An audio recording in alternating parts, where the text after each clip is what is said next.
ഇപ്പോൾ ഇക്കാര്യത്തിൽ എപ്പോഴാണ് ഒരു കത്ത് നൽകുക ശ്രീജിത്ത്? ഇത് മന്ത്രിസഭാ യോഗത്തിന്റെ തീരുമാനമാണല്ലോ. അപ്പോൾ ഉടൻ തന്നെ മുഖ്യമന്ത്രിയുടെ പേരിൽ ഇത്തരത്തിലൊരു തീരുമാനം മന്ത്രിസഭാ യോഗം എടുത്തതുമായി ബന്ധപ്പെട്ട് അതെപ്പോൾ നൽകും അത്തരം ഒരു കത്ത് ശ്രീജിത്ത്?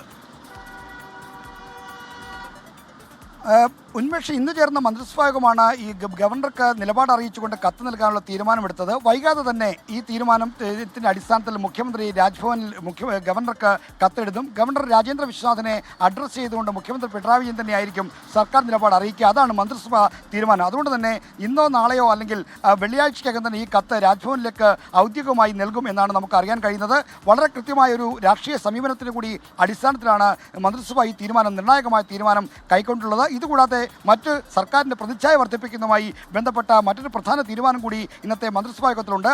അത് ഫയൽ അദാലത്ത് സംഘടിപ്പിക്കാനാണ്. സംസ്ഥാന തലത്തിൽ ഫയൽ അദാലത്ത് സംഘടിപ്പിച്ചുകൊണ്ട് ജനങ്ങളുടെ പരാതികൾക്കും മറ്റ് കാര്യങ്ങൾക്കും അടിയന്തരമായി തീർപ്പുണ്ടാക്കുക എന്ന നിർദ്ദേശമാണ് ഇന്ന് മന്ത്രിസഭ നൽകിയിരിക്കുന്നത്. ചീഫ് സെക്രട്ടറിക്കും മറ്റ് വകുപ്പ് സെക്രട്ടറിമാർക്കും മന്ത്രിമാർക്കും ഫയൽ അദാലത്തിൽ ഒരുങ്ങാനുള്ള നിർദ്ദേശം മുഖ്യമന്ത്രി മന്ത്രിസഭാ യോഗത്തിൽ നൽകി. അതുകൂടി ഒരു പ്രധാനപ്പെട്ട തീരുമാനമായി ഇന്നത്തെ മന്ത്രിസഭാ യോഗത്തിൽ നിന്ന് പുറത്തു വരികയാണ്.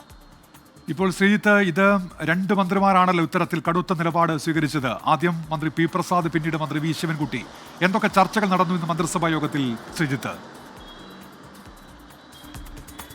ഗവർണർ രാജ്ഭവനിൽ സംഘടിപ്പിക്കുന്ന മന്ത്രി പി പ്രസാദ് ഈ മന്ത്രിസഭാ യോഗത്തിലില്ലായിരുന്നു. അദ്ദേഹം വിദേശ സന്ദർശനത്തിലാണ്. അദ്ദേഹം UK-യിലാണുള്ളത്. ഇന്ന് മറ്റു മന്ത്രിമാരൊക്കെ തന്നെയാണ് മന്ത്രിസഭാ യോഗത്തിൽ പങ്കെടുത്തത്.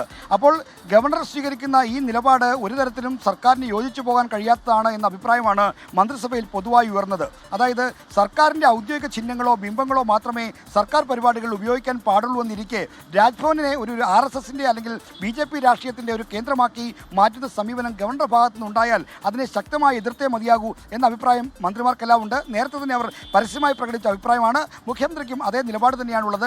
അതുകൊണ്ടാണ് കൂട്ടായി മന്ത്രിസഭ തീരുമാനമെടുത്തിരിക്കുന്നത്. ഇത്തരം കാര്യങ്ങളിൽ സർക്കാർ നിലപാട് എന്താണെന്ന് ഒരിക്കൽ കൂടി വ്യക്തമാക്കിക്കൊണ്ട് ഗവർണർക്ക് ഔദ്യോഗികമായി തന്നെ ഒരു കത്ത് നൽകാനുള്ള തീരുമാനമെടുത്തത്. അപ്പോൾ സർക്കാർ നിലപാട്, സർക്കാരിൻ്റെ നയം ഇതാണെന്ന കാര്യം ഗവർണറെ ഒരിക്കൽ കൂടി അറിയിക്കുകയാണ് ഇതിലൂടെ ചെയ്യുന്നത്. അത്തരത്തിലുള്ള ചർച്ചകളാണ് ഇന്നത്തെ മന്ത്രിസഭാ യോഗത്തിൽ നടന്നത്. ശ്രീജിത്ത്, ഇപ്പോൾ ഈ രാജ്ഭവനിൽ നടക്കുന്ന പരിപാടികളിലാണല്ലോ അതിൽ ഏത് തരത്തിലുള്ള സമീപനം സ്വീകരിക്കണമെന്ന് ഈ കത്തിൽ വ്യക്തമാക്കുക. അപ്പോൾ അല്ലാത്ത സർക്കാർ പരിപാടികളൊക്കെ പുറത്ത് നടക്കുമ്പോൾ ഇത്തരത്തിൽ പ്രശ്നമൊന്നും ഉദിക്കുന്നതേയില്ല. ഈ നിലവിൽ ഈ പ്രശ്നമുണ്ടായ സമയത്ത് മന്ത്രിമാർ പറഞ്ഞതാണ് ഇനിയും രാജ്ഭവനിലേക്ക് ഇത്തരത്തിലുള്ള ഔദ്യോഗിക പരിപാടികൾ എത്തിക്കണമോ എന്നുള്ള കാര്യം ആലോചിക്കേണ്ടതുണ്ട് എന്നുള്ള തരത്തിലൊക്കെ ശ്രീജിത്ത്.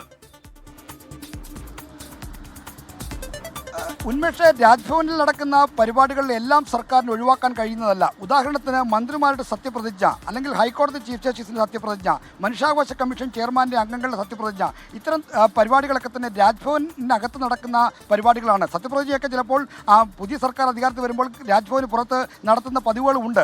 എന്നാൽ എങ്കിൽ പോലും സത്യപ്രതിജ്ഞ ചടങ്ങ് ഔപചാരികമായി നടക്കേണ്ട വേദി രാജ്ഭവൻ തന്നെയാണ്. അപ്പോൾ എല്ലാ പരിപാടികളും രാജ്ഭവനിൽ നിന്ന് മാറ്റി നിർത്തുക അല്ലെങ്കിൽ രാജ്ഭവനിൽ നിന്ന് ഒഴിവാക്കുക സാധ്യമല്ല. എന്നാൽ ഈ പരിസ്ഥിതിരം പോലുള്ള പരിപാടികൾ അല്ലെങ്കിൽ ഭാരത് സ്കൗട്ട്സ് ആൻഡ് ഗൈഡ്സിൻ്റെ പരിപാടികൾ അതൊക്കെ തന്നെ വേണമെങ്കിൽ സർക്കാരിന് രാജ്ഭവന് പുറത്തേക്ക് മാറ്റാം. സർക്കാരിൻ്റെ പൂർണ്ണമായ നിയന്ത്രണത്തിൽ ആ പരിപാടി സംഘടിപ്പിക്കുകയും ചെയ്യാം. എന്നാൽ തീർത്തും അനിവാര്യമായ ചില പരിപാടികൾ രാജ്ഭവനിൽ നടക്കേണ്ടതുണ്ട്. അതുകൊണ്ടാണ് സർക്കാരിൻ്റെ നയവും നിലപാടും ഗവർണറെ അറിയിക്കുക, അതും ഔദ്യോഗികമായി മന്ത്രിസഭ തീരുമാനിച്ച് അറിയിക്കാൻ നിലപാടിലേക്ക് സർക്കാർ എത്തുന്നത്.